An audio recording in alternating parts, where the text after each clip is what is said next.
The Centre Pompidou in the city of Paris is Baudrillard's example of the architecture in the third order of the simulacra. For Baudrillard, the Centre Pompidou is a museum that's not a museum. It's a sort of monument that's not a monument. He sees the Centre Pompidou as a building embedded in a series of contradictions. On the one hand, he sees the building, he says, like a kind of nuclear power plant. It draws in cultural energy from outside. It pulls people's attention in with the promise of art. And yet at the same time, he sees it as dissuading art, as deterring culture. It surrounds itself, he says, like a security zone, just like a nuclear reactor surrounds itself with security to protect the art that's inside.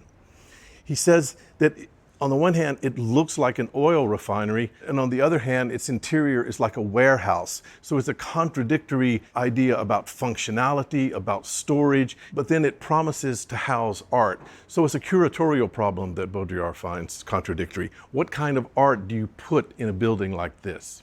The building produces a mass audience. It invites all of the masses to come to witness the art. And yet when they arrive in this enormous plaza, what happens is just a spectacle. It's not art at all. It's just a spectacle of the mass arrival. The building promises an explosion, a kind of revolutionary event, he says. But when the masses arrive, the opposite happens. It's an implosion. The whole thing begins to collapse under its own weight, a radical cultural implosion. I think it's helpful that Baudrillard actually compares the Centre Pompidou to the Eiffel Tower. The Eiffel Tower is a monument, but it's a monument to nothing. It doesn't house a museum. It just marks a place. But by marking that place so monumentally, it creates, too, a spectacle. Baudrillard doesn't mention it, but Roland Barthes, another French philosopher, talks about the Eiffel Tower as being the degree zero of monumentality. The Centre Pompidou does something very similar. It marks a place. It announces a spectacle. And yet, it's not really a monument to art. It's monumentally anti-monumental. It's a sort of degree zero of monument. It tries to represent the power of an art and a culture which is not actually there. To understand Baudrillard's claims about the Centre Pompidou, it would be helpful to have a counterexample. Let's take the Whitney Museum in New York by comparison. It was designed in 1966 by Marcel Breuer. It was the first museum in Manhattan after Frank Lloyd Wright's Guggenheim Museum.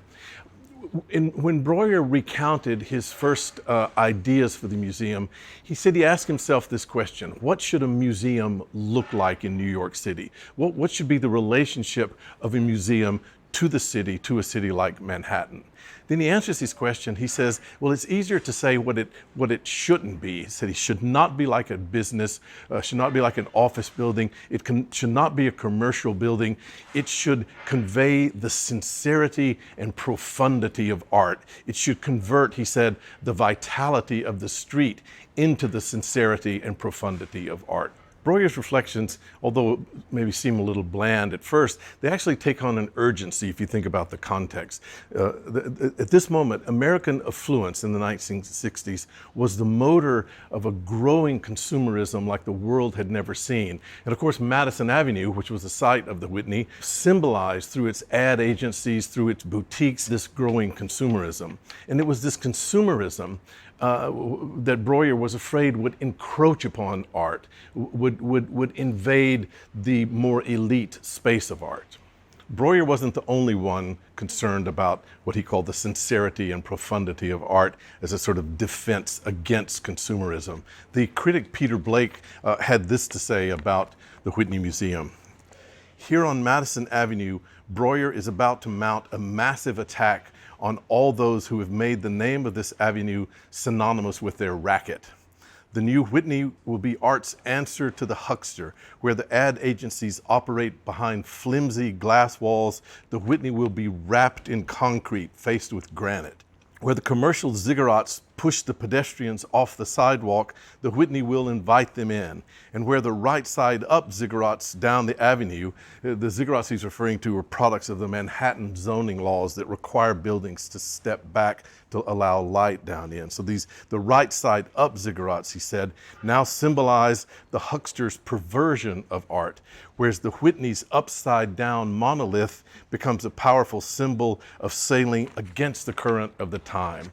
So it's funny, sort of 1950s, 1960s language about hucksters and their racket, but you see the point that the Whitney would become a refuge for art. The Whitney would be a defense mechanism to protect the elite power of artistic experience. The photographer Ezra Stoller took the photographs of the interior, and even though some of Whitney's spaces are very, very large, Stoller able to capture what I think was Breuer's intent was that there was almost a domesticity to the Whitney's galleries. This is important because the Whitney Museum actually began in a residential area, in a residential building in downtown Manhattan. And when they moved up on Madison Avenue, they wanted to keep this idea that the experience of art, both personal and as a group, was something that would happen in the parlor, that's something that would happen in the living room.